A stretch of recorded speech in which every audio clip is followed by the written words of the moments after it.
Systems thinking is the process of understanding how things, regarded as systems, influence one another within a whole.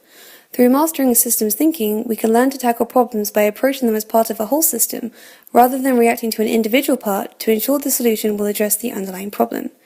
The fifth discipline, written by Peter Senge, focuses on the 5 disciplines of learning that need to be mastered in order to allow organizations to continually expand their capacity to create the results they desire, and where people are continually learning and developing together. So what are the 5 disciplines? First is personal mastery. It is a discipline of continuously clarifying and deepening our personal vision to see reality objectively.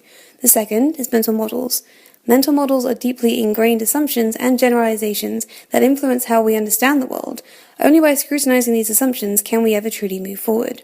The third is building shared vision.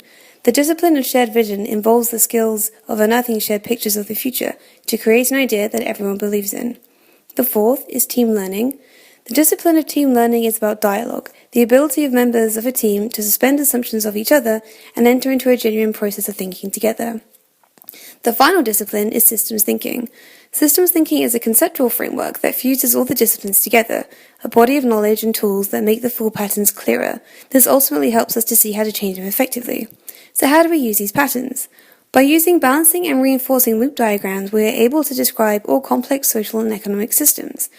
Causal loop diagrams are the art and science of understanding the steps involved in mental models and unstructured decision-making processes through illustrations. What is the link between unstructured decision processes and judgment under uncertainty?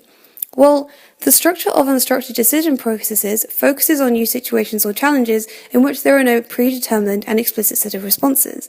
At this point in time, participants in the situation can use structural elements, for example, using what is familiar and what is not, to come to a stance of judgment and assessment. We can compare judgment and assessment and the processes to arrive at such a state with heuristic models and biases, because past experiences are used to estimate the outcome of a future experience. How firms deal with unstructured decision-making processes can be a make-or-break moment that will determine the firm's success or failure. This was apparent in 2001 when Amazon launched Amazon Marketplace.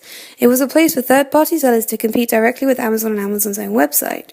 Through the use of coopetition, that year, Amazon made its first net profits of $5 million. Coopetition is a simultaneous relationship between collaboration and competition to work with a competitor to produce something of more value.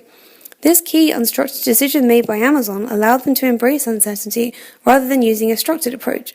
It reinforces the fact that organizations cannot always use past successes and failures for assessing future challenges.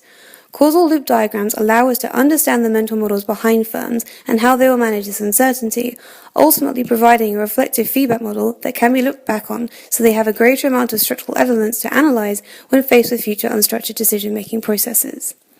As we move towards an increasingly interconnected world, being able to see it through the lens of a systematic thinker will provide the tools needed to tackle the challenges of uncertainty that we will all ultimately face in business.